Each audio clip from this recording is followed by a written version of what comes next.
on a une vidéo qui fuite. On nous fait croire que la vidéo a fuité, dans laquelle on a le coach Rigobertson qui discute avec quelqu'un. Et il fait semblant de donner son avis sur le départ d'André Onana. Mais regardez et prêtez bien attention à la vidéo. Premier élément, le fait que Rigobertson, l'argument qu'il convoque dans la vidéo, c'est le fait qu'il ait demandé à André Onana de se déplacer sur le terrain. La première chose, et j'y reviendrai, mais je donne d'abord cette information, c'est que celui qui était, et je vous invite à contacter qui vous voulez, ou si vous avez des proches qui sont près des Lions Indomptables, à vérifier ces informations, celui qui était principalement le coach d'un point de vue technique, c'était Sébastien Migne. Donc, ce type de discussion était difficile à avoir avec Rigobertson, bien qu'il était présent. La deuxième chose qu'on peut voir sur la vidéo, mais regardez la prise de la vidéo. La prise de la vidéo, on voit très bien que la personne qui enregistre est debout et les autres sont assis. Les autres sont assis. Et Rigobertson fait l'effort, si vous remarquez très bien, de ne pas se tourner vers l'angle vers laquelle la vidéo est prise. Donc, il est tout à fait difficile pour ceux qui ont un peu de lucidité, de penser que Rigobertson n'était pas au courant qu'il y avait un enregistrement. Et la fuite de cette vidéo le matin occasionne la sortie d'Onana. Ça, c'est aussi intéressant. C'est aussi intéressant parce que depuis le début, Onana n'avait pas parlé. Onana n'avait rien dit. Onana s'était contenté d'aller à ses rendez-vous au Cameroun parce qu'il était arrivé quelques jours après. Et il dit, c'est intéressant ce que André Onana dit à ce moment, il dit, dans un monde où le mensonge est la chose la plus courante, dire la vérité fait de vous un révolutionnaire, mais à la fin, le temps remet tout à sa place. Ces deux phrases, dans un monde où le mensonge est la chose la plus courante, dire la vérité fait de vous un révolutionnaire, mais à la fin, le temps remet tout à sa place. La première chose à lire dans cette phrase, c'est que André Onana, accuse Rigobertson de mensonge. Premier élément. Il dit, c'est la chose la plus courante. Prenez l'individu, c'est un lion indomptable qui a été au Qatar, qui a été chassé et il réagit par rapport à une vidéo qui parle des lions indomptables. Donc il dit, dans le monde, c'est-à-dire le monde des lions indomptables, où le mensonge est la chose la plus courante, où les gens mentent beaucoup, dire la vérité fait de vous un révolutionnaire. Donc c'est-à-dire que Onana est en train de nous dire que tout ce qui se passe autour des lions, c'est majoritairement du mensonge. C'est dans la liste textuelle. Certains vont se demander pourquoi Onana ne parle pas de manière directe. Vous savez, il y a dans le football et dans plusieurs domaines, pour ceux qui travaillent dans des secteurs compliqués, que ce soit les technologies, la finance et autres, on vous demande toujours de signer des contrats et tout. Donc, ça dit, vous voyez des choses, vous connaissez des choses, vous ne pouvez pas parler. Vous ne pouvez pas parler, quelles que soient les situations, vous ne pouvez pas. C'est un peu comme ça dans le football. On dit souvent, les pros vous disent, ce qui se fait dans les vestiaires reste dans les vestiaires. Donc, c'est un code que des gens ont dans le service. Donc, en disant cette phrase-là, en prononçant cette phrase-là, André Onana est en train de nous faire passer un message, c'est qu'il y a beaucoup de mensonges. Nous savons par exemple que les propos de Nan sur l'affaire Ngadé étaient des mensonges. Nous savons également que sur l'affaire Onana, il y a eu des mensonges. Et ce qui est le plus intéressant, c'est la suite. Dire la vérité fait de vous un révolutionnaire. Pourquoi ça fait de vous un révolutionnaire? Parce que ce qui se passe en réalité, c'est que effectivement, après le premier match, il y a de la tension dans le groupe. Parce que les Lions sont sous pression. Les Lions sont sous pression et ils ont des réunions techniques. Des réunions techniques où il y a des évaluations. André Onana, à la réunion technique, fait savoir clairement que les choix opérés au premier match ne peuvent pas nous permettre de gagner face à la Serbie. La veille du match, en fait, ça se passe la veille, cette réunion-là. Contrairement à ce que j'avais, elle s'est passée la veille. Vous comprenez la suite après. Donc, ce soir-là, quand il le dit, Obama va faire la remontée à Samuel qui revient le gronder. Ce soir-là, et c'est très important la chronologie des événements. Mais avant cela, ils avaient déjà parlé entre eux et ils n'appréciaient pas la situation, notamment le caractère dictatorial, notamment la mainmise de Samuel, notamment le fait que des joueurs tels que les Gueteo, les Bossé et autres étaient au banc de touche. Donc, ils n'appréciaient pas. Vous comprendriez tout à l'heure quand je parlerai des noms des personnes qui ont payé, vous comprendriez un peu pourquoi c'est en lien avec l'affaire Onana. Et c'est ça qui est très grave au fond. Et donc, il y avait ces tensions. Parce que lorsque vous avez, par exemple, une équipe de 22, c'est comme chez nous au pays, les amis. Qu'on le veuille ou pas, dans nos entreprises où nous travaillons, nous savons que telle est la fille de tel est le fils de tel est l'oncle de tel, c'est tel qui a envoyé, c'est tel qui a envoyé, c'est tel qui a envoyé. Donc, vous savez très bien que l'ambiance de travail est difficile. Parce que ces enfants qui arrivent dans la boîte, qui arrivent dans les ministères, les administrations, suite à des recommandations, parfois ils ne font pas le travail. Parfois ils sont très arrogants. Parfois ils sont méprisants. Ils vous laissent à vous qui avez eu le mérite de réussir, de faire tout le travail. Et vous voyez très bien que c'est affligeant, c'est une charge. C'est la même chose quand dans une équipe, vous avez des joueurs qui ont payé pour être là et qui sont là, alors que vous avez des joueurs qui sont là parce qu'ils méritent d'être là. L'effort n'est pas le même. Les attentes ne sont pas les mêmes. Ceux qui savent qu'ils sont là parce que c'est le fruit de leur travail et ils veulent réussir et ils veulent aller loin et ils ont l'engagement, ils ont ce goût de la réussite. Ce qui n'est pas le cas pour ceux qui payent. Parce que ceux qui payent, eux, ils savent que, quel que soit le cas, eux, ils seront reconvoqués parce qu'ils utiliseront les mêmes procédés. C'est la même chose que vous avez en réalité dans la vie quotidienne, dans vos administrations, dans vos entreprises et autres. Donc, c'est le même schéma. Nous sommes donc dans cette configuration au sein des lions indomptables à ce moment-là. Et quand donc Eto'o est informé par Obama, il gronde André Onana. Il faut savoir qu'André Onana et Eto'o, ils se connaissent bien. Et donc, le soir, André rentre. Il rentre dans sa chambre, il prend son téléphone. Il envoie le message à Samuel Eto'o, où il dit: cher grand frère, peut-être la manière dont j'ai parlé, tu ne l'as pas apprécié. Mais je ne peux pas voir ce qui se passe dans la tanière et je ne te dis pas. Je pense que si, il propose que le Koulou Ayoban, il propose qu'on aligne Aboubakar Vincent et Choupo-Moting très rapidement.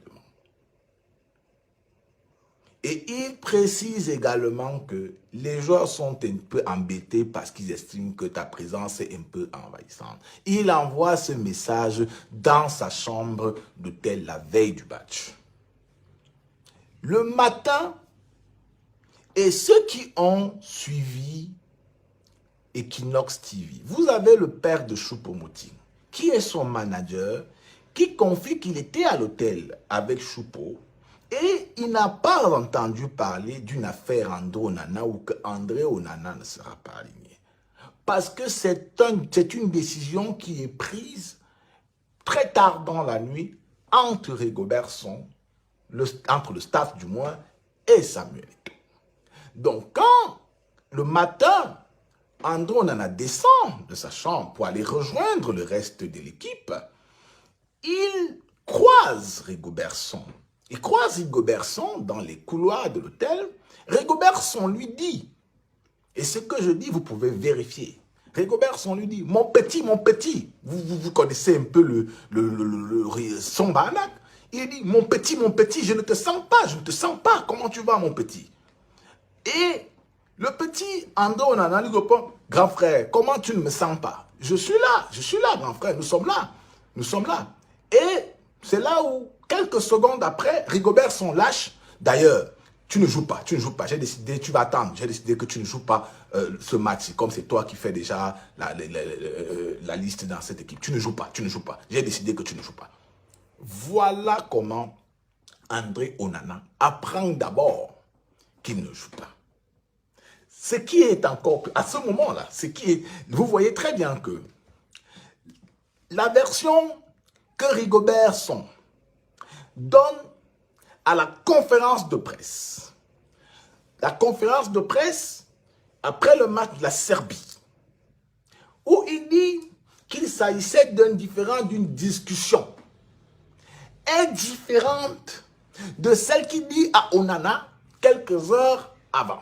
Et en plus, à cette conférence de presse, et retenez bien l'élément que je donne à cet instant, il dit c'est Onana qui a demandé à partir. La vidéo est disponible. Parce que notre travail également, ce n'est pas d'écouter tout ce que les gens disent ou tout ce que les dirigeants disent et les gober. Notre travail, c'est de confronter. Est-ce que c'est possible? Est-ce qu'ils sont cohérents dans leurs argumentaires? Il a dit à un ministre ne pas venir dire A aujourd'hui, il dit B demain, il dit C après-demain, et on regarde. On va lui rappeler que non, monsieur le ministre, en 2013, vous aviez dit que nous aurions déjà les trains. Nous sommes en 2022, vous ne pouvez pas venir dire qu'à dans les trains, il faut l'autoroute. Où sont nos trains? Non, c'est comme ça que ça fonctionne. À cet instant, on se rend compte qu'il y a un problème de cohérence dans le discours de Song. Et donc, pour revenir donc à l'échange, quand Song lui dit qu'il ne peut pas jouer et qu'il ne joue pas, André Onana pense qu'il va rejoindre le banc de touche. Donc il a ses affaires, le bus des Lions est garé à l'hôtel, il va pour entrer dans le bus.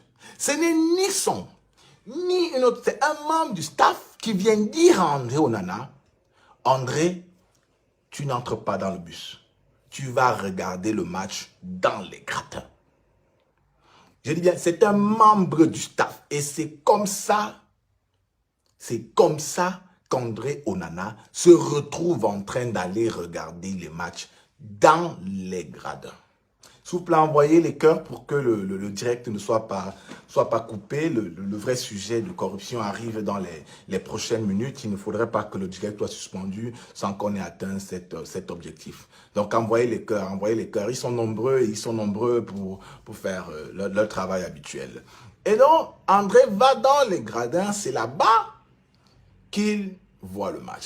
Mais pendant qu'André Onana est dans les gradins, pendant que nous sommes en train de voir le match Cameroun-Serbie, l'Inter de Milan envoie un message à André Onana pour l'informer qu'ils ont appris qu'il a été suspendu de l'équipe nationale pour indiscipline.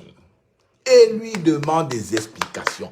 C'est-à-dire que avant la conférence de presse de Rigobert Song, où il dit que c'est André qui a décidé de partir. Je dis bien avant la conférence de presse de Rigobert Song, où il dit que c'est André qui a décidé de partir. Pendant que nous, les Camerounais, nous sommes encore en train de voir le match Cameroun-Serbie.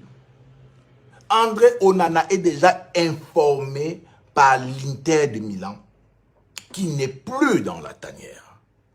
Il ne peut avoir qu'une seule explication à cette affaire. La décision de le virer avait été prise la veille. Pourquoi je dis la veille? Parce que quand on prend telle décision, il faut examiner, il faut discuter, il faut prendre les avis des uns et des autres. Ça peut avoir pas 1 heure, 2 heures. Puis par la suite, il faut préparer un communiqué. Il faut préparer un communiqué, il faut juger les mots, les adverbes, les adjectifs, la forme et autres. Il faut faire relire par des gens. Et maintenant, il faut envoyer. Ça veut dire que s'ils ont envoyé ce truc le matin, ils ont décidé de le virer la veille, dans la nuit. C'est-à-dire que quand nous apprenons à 18 h, quand la FECA Foot nous informe à 18 h qu'ils ont chassé Onana pour indiscipline, l'analyse des faits, de la chronologie des événements, montre que c'est une décision qu'ils avaient prise la veille. Mais pourquoi? Parce que le jeune a simplement dit qu'il n'était pas d'accord avec les choix tactiques. C'est pourquoi, ce matin, dans son tweet, et c'est ça encore qui est intéressant, il dit « Mais à la fin, le temps remet tout à sa place. » Mais à la fin, le temps remet tout à sa place. Parce que notre travail également, c'est de permettre pour vous de décrypter les non-dits des discours. Les discours ont toujours des faces cachées. Toujours.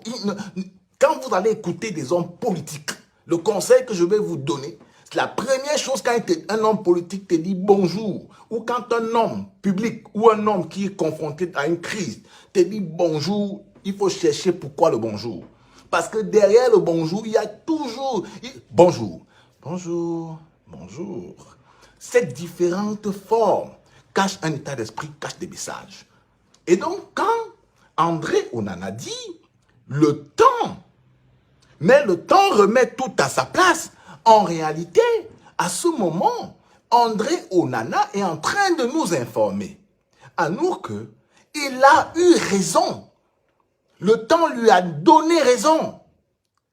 Il a été viré. Pourquoi le temps lui a donné raison? Parce que vous avez très bien vu que malgré la défaite, malgré la sortie du mondial, l'équipe qui a joué face à cette équipe du Brésil a suscité beaucoup d'enthousiasme.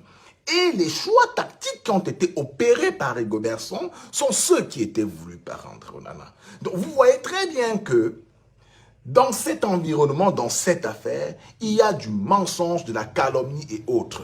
Dans un pays sérieux, dans un pays qui se respecte, dans un pays où des gens ont la conscience qu'ils sont à la charge d'une institution, parce que les Lions Indomptables, c'est une institution. Dans un pays où les gens connaissent qu'ils ont une responsabilité vis-à-vis du peuple, vis-à-vis de l'opinion publique, le coach soit aurait démissionné, soit au moins, par respect pour nous, par respect pour le fait que c'est l'argent du contribuable que ces gens utilisent, ils auraient fait une conférence de presse pour clarifier cette situation. Et non monter des petites vidéos et faire glisser de l'information par derrière. Parce que là encore, c'est une forme de mépris. C'est un mépris vis-à-vis de vous. C'est que ces gens ne vous montrent même pas que vous avez un droit de regard sur la manière dont ils gèrent les affaires, sur la manière dont ils doivent vous rendre compte. Ils ont le sentiment de ne même pas avoir à vous rendre compte. Mais qui sont-ils?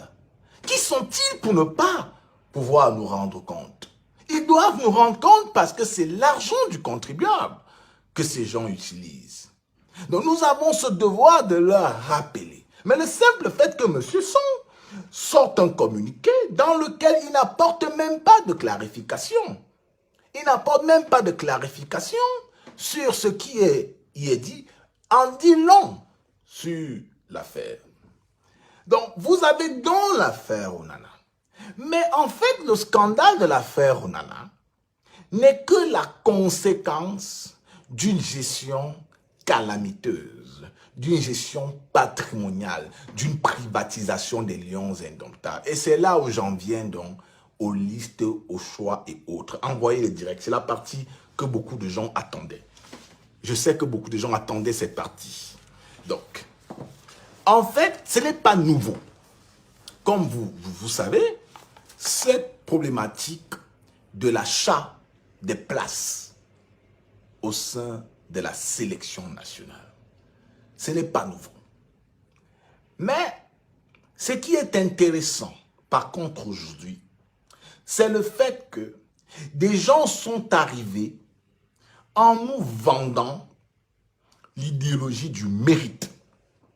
Des gens sont arrivés en nous disant que nous allons gagner parce que nous allons prendre les meilleurs. Des gens sont arrivés en nous disant que cet État corrompu qu'est le Cameroun, les pratiques de cette gouvernance de Paul Biya, qui voudrait que ce soit les médiocres qui soient aux affaires et les meilleurs soient jugés, nous allons les mettre de côté et nous allons prendre ceux qui méritent de jouer dans les Lions Indomptables. Et ces gens nous ont vendu le fait qu'avec les meilleurs qu'ils auraient pris, nous aurions gagné la Coupe du Monde. Ou au moins, nous aurions espéré cela. Nous aurions atteint au minimum les huitièmes ou les quarts de finale. Cela fait en sorte que cette affaire de vente des places des Lions est lourdement préoccupante. Et des gens doivent s'expliquer. Des gens doivent s'expliquer parce que les révélations de Romain Molina, parce que celui qui est à l'origine de ces révélations ce soir, qui dans un pays normal devra faire l'objet de profondes investigations, Romain Molina est un journaliste sportif chevronné dans le domaine, qui a mené de nombreuses enquêtes, y compris au sein de la Fédération française de football, qui a mené de nombreuses enquêtes pour le New York Times, Sky, la presse française, anglaise, Libération, Le Monde, plusieurs enquêtes. Donc, c'est quelqu'un qui a une très bonne connaissance du monde du sport. Parce que dans la critique d'une information, dans la perception d'une information, l'auteur de l'information également compte. Quel est son passif? Les journalistes trompent. Tous les journalistes trompent dans le monde. Les médias se trompent. Donc, ce n'est même pas mauvais. D'ailleurs, si les journalistes se trompent, c'est tout à fait normal, puisque nous nous trompons. Nous faisons tous les jours des erreurs de chiffres. Mais Romain Molina, également, c'est un journaliste très crédible dans son domaine. Il a révélé récemment des enquêtes en RDC, au Congo, et là même encore, cette semaine seulement, au Gabon aussi, merci, cette semaine, il a sorti une enquête que nous connaissions déjà, déjà des informations que nous avions déjà sur la pédophilie dans un certain milieu. Et il a même d'autres enquêtes qui sont en cours d'après les informations que nous avons pu collecter ces dernières heures. Donc, c'est un personnage qui est crédible. Alors, Raymond Molina, ce soir, parle de deux fédérations, la Fédération ghanéenne de football et la Fédération camerounaise de football. Mais celle qui nous intéresse, c'est la nôtre, la Fédération camerounaise de football. Et je puis confirmer les dires de Raymond Molina, et là je vous le dis en exclusivité, parce que depuis plusieurs semaines, il y avait déjà ces rumeurs. Il y avait déjà ces rumeurs et il y travaillait. Ça, je puis le confirmer. Donc, ce n'est pas quelque chose qu'il a sorti de son chapeau, non. Il travaillait déjà dessus. Et il explique les procédés. Il y a un premier procédé qui consiste à aller d'abord chercher les joueurs, leur faire savoir qu'ils sont brillants et qu'on veut les prendre, mais ils vont devoir donner quelque chose, sans toutefois qu'on leur dise ce qu'ils doivent donner. Et ils appellent ça, ils doivent être désintéressés. Ceux qui sont dans le milieu au Cameroun comprennent très bien. Quand quelqu'un vous dit, mon frère, désintéresse-moi, désintéresse-moi. Quand on te dit déjà désintéresse-moi, tout le monde comprend ce que ça veut dire. Et donc, les jeunes comprennent. Ou encore, il faut faire un geste. Il cite deux personnes. Ils sont nombreux. Mais ce n'est pas anodin. Il cite Raymond Kalankongo et il cite Rigobert Song. Raymond Kalankongo a été ramené dans l'équipe là par Samuel Eto'o, y compris Rigobert Song-Baranak. C'était le choix. D'ailleurs, pour ceux qui savent observer, vous vous souvenez, pour revenir à mon ancien ami Georges Dugeli, vous vous souvenez très bien que alors que le coach n'était pas connu, Jeune Afrique a publié le nom. Et le texte était de Georges Dugeli, parce qu'il était dans le secret des dieux. Donc, il nous amène là. Raymond Kalankongo et Rigo, je vais venir plus tard sur les projets. Rigo et Raymond approchent des joueurs. Et aujourd'hui, on sait que plusieurs binationaux ont été contactés.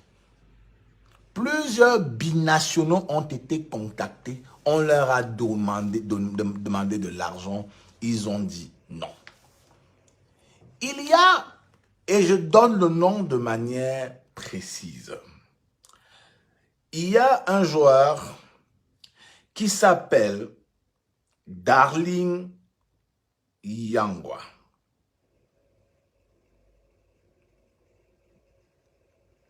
Darling Yangwa évolue à FC Lorient.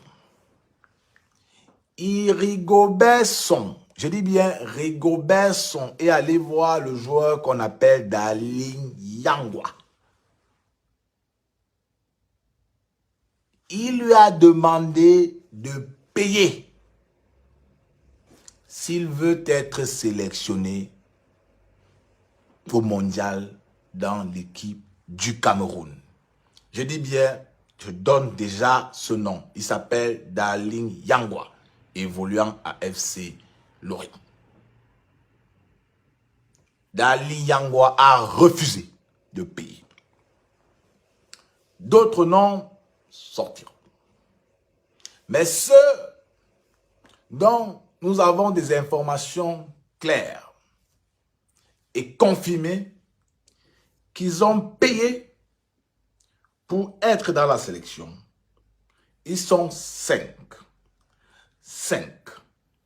5 joueurs, parmi lesquels 2 défenseurs évoluant aux États-Unis, notamment Tolo. Il y a un milieu de terrain qui joue au FC Hanovre. Il y a Bassogok qui a lui clairement versé tout son argent parce que le milliardaire chinois n'avait pas besoin d'argent. Le milliardaire chinois, lui, il voulait son CV. Il y a Bassogok et il y a Nwet. Voilà 5. Donc, si vous retrouvez les 2 défenseurs qui évoluent aux États-Unis, vous retrouvez le milieu de terrain d'Hanovre, vous retrouvez Bassogok, vous retrouvez Gwet, vous avez 5 personnes qui ont payé pour être, ça c'est formel.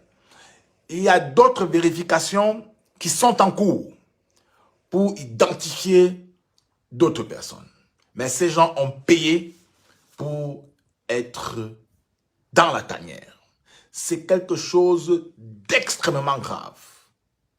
C'est extrêmement grave parce que des gens ont utilisé la position qu'ils avaient au sein des Lions Indomptables pour s'en mettre plein les poches alors qu'ils nous ont foutus dans les problèmes en nous prenant des dizaines de milliards pour la Coupe du Monde alors que nous n'avons pas de l'argent. Ils nous ont promis. Entre-temps, ils étaient encore en train de se faire de l'argent.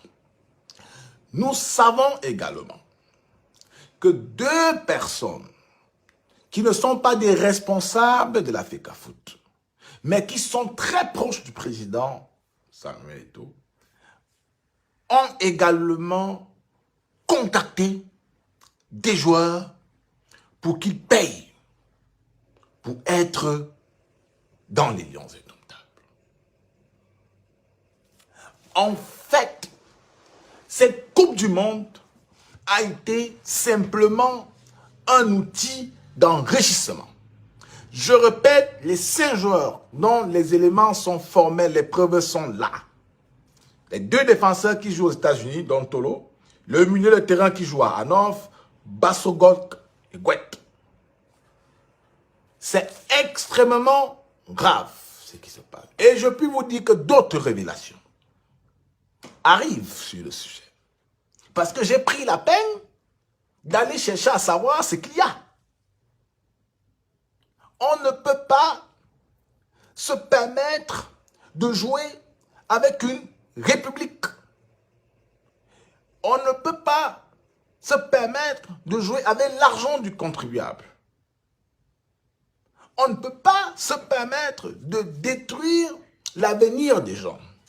Mais il y a plus intéressant. C'est que Rigobert Song va dire à un jeune, mon petit, tu me mets dans les problèmes. Je peux bien te prendre. mais toi, tu n'as pas payé. Je dis bien, le coach Rigobertson va dire à un binational, dont je donnerai également le nom, mon petit, tu me mets dans les problèmes. Je peux bien te prendre, mais tu n'as pas payé. Cette phrase-là est intéressante. Cette phrase est intéressante parce qu'elle montre bien que Rigobertson doit rendre compte. Écoutez-la. Mon petit, tu me mets dans les problèmes. Je peux bien te prendre, mais tu n'as pas payé. En fait, quand vous écoutez cette phrase, vous vous rendez très bien compte que il y a tout un réseau et que à ce moment, Rigobertson ne doit rendre compte. Il doit rendre des comptes. Il peut être conscient. Il peut être conscient du talent du petit, mais il a des comptes à rendre. Et ce garçon n'est pas parti. Ce garçon n'est pas parti. Ce garçon n'est pas parti au mondial.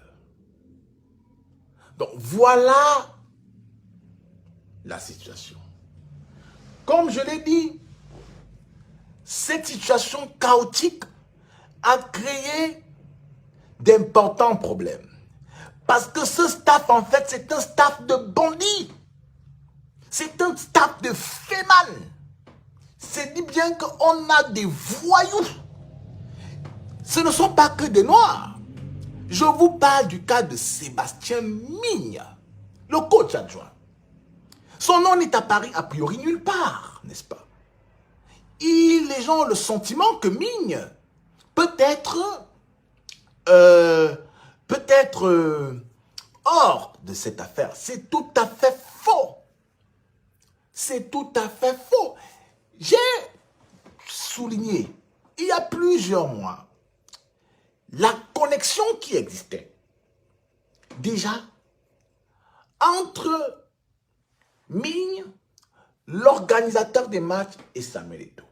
Et comment Migne est arrivé au Cameroun? Ce n'était pas un hasard. Migne a fui le Kenya parce que là-bas, il était déjà poursuivi dans une affaire de corruption dans l'organisation des matchs préparatifs de l'équipe nationale kenyane. Il avait confié le business à qui? Il avait confié le business à Nana. Nana qui est celui qui a organisé les matchs de préparation des Lions indomptables. Nana qui est l'ami d'Eto'o. Parce que des gens se disent, pourquoi les Lions ont échoué? Pourquoi vous échouez? Mais regardez votre préparation. La Jamaïque, le Panama, la Corée du Sud et l'Ouzbékistan. Deux paradis fiscaux, du moins un paradis fiscal, une équipe qui ne vaut rien. Peut-être la Corée du Sud était la meilleure équipe là-dedans. Mais attendez, on ne jouait pas avec une équipe asiatique. Dans notre groupe, on n'avait pas d'équipe asiatique. On n'avait que des équipes une équipe latino-américaine et deux équipes européennes. Donc, mais celui qui a organisé les matchs pour les Lions indomptables, c'était un ami de Samuel Eto'o, qui est un ami de Sébastien Migne. Donc Migne a naturellement été sélectionné, a été retenu comme coach adjoint de Rigobertson Banak. Mais qui est le joueur de Sébastien Migne? C'est Karl Toko Ekambi, qui est un bon joueur. On ne dit pas le contraire. Il est bon à son niveau. Mais l'un des problèmes, c'est que Migne ne veut pas qu'on mette au banc Karl Toko Ekambi. Migne souhaite que Toko Ekambi joue. Or, on ne peut pas aligner Toko Ekambi, Aboubakar Vincent et Choupo-Moting.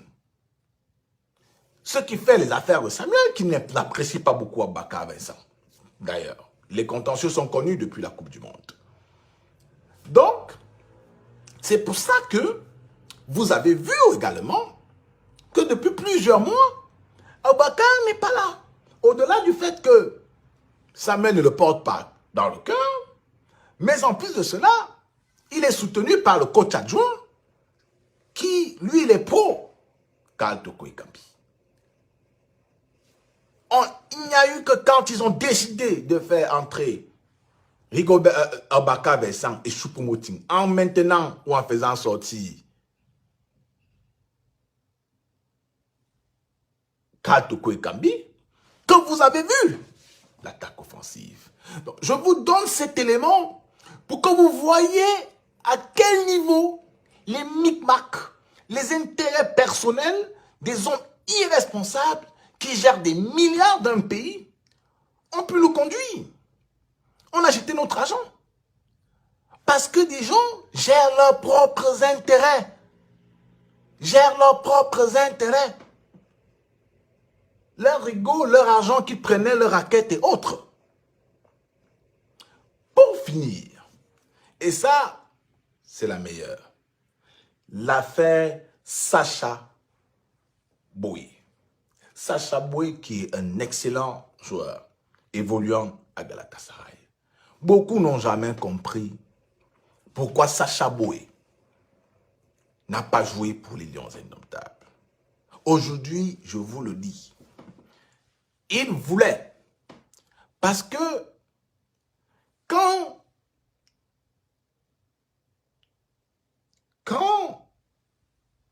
vous avez vu l'affaire Mbolo, vous vous posez souvent la question de savoir pourquoi ces jeunes ne veulent pas venir. Pourquoi ces jeunes préfèrent jouer ailleurs. Simplement parce qu'il y a des choses que vous ignorez. Sacha Boey aimait l'envie de jouer pour les Lions Indomptables.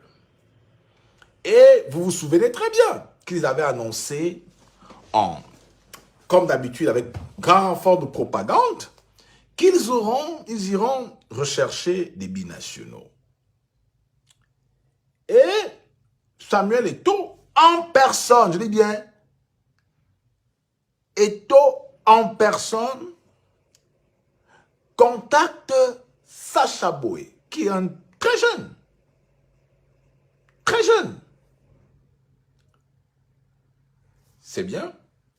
Le jeune accepte de le rencontrer. Et Sacha Boey se dit qu'il va venir discuter des formalités, de ce qu'il gagnera, et autres comme ça, comme quand on discute avec des professionnels. Ce sont des professionnels parce qu'on a toujours le sentiment que le seul professionnel qu'on a eu au Cameroun, c'est Samuel Eto'o. Non. Non. Ce sont des professionnels. Et donc, Sacha Boey prend rendez-vous.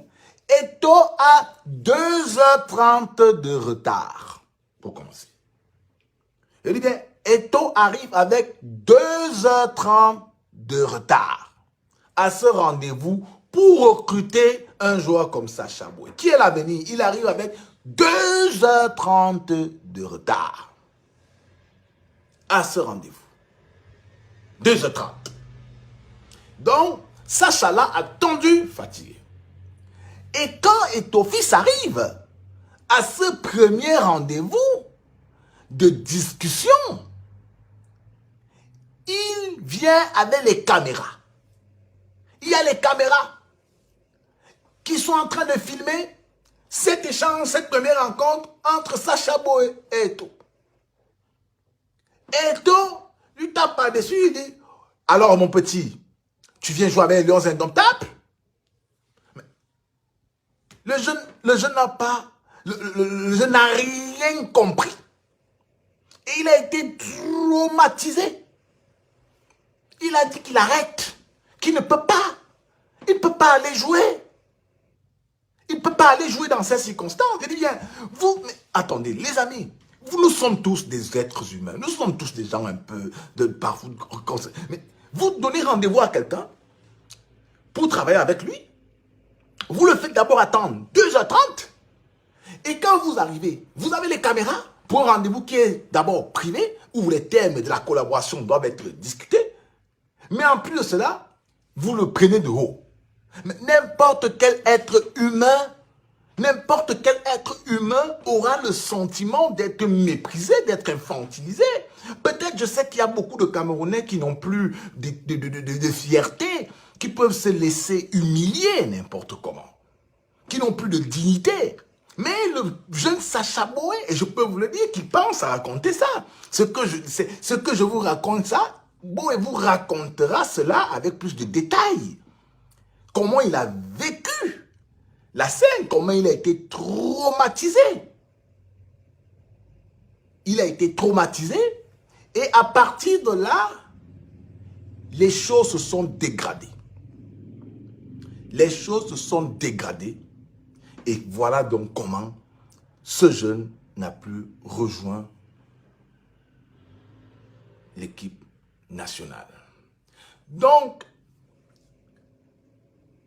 vous avez eu aujourd'hui encore une autre tonne d'informations sur les événements qui ont conduit à notre débâcle, parce que c'est de ça qu'il s'agit. La Coupe du Monde, en réalité, aura été simplement un business pour des gens qui ont des problèmes d'argent, pour des gens qui voulaient se faire du fric. Ils ont utilisé les institutions, ils ont utilisé la confiance du peuple, ils ont utilisé le mensonge et les réseaux au sein du pouvoir pour enrichir leur compte bancaire, régler leurs problèmes. Leur préoccupation, ce n'était certainement pas de redonner une quelconque fierté au peuple camerounais. Quand vous regardez cet environnement, vous vous dites, est-ce que vous pensez que des joueurs comme Kylian Mbappé ou Tchouaméni auraient un tant soit peu envisagé de venir? Il n'est pas possible que des joueurs comme ça aient pu venir.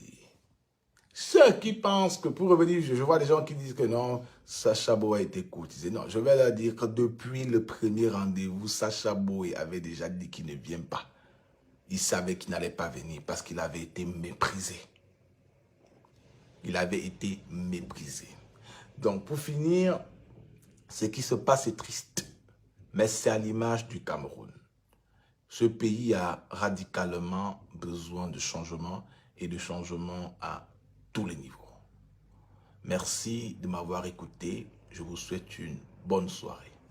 Ainsi va la République.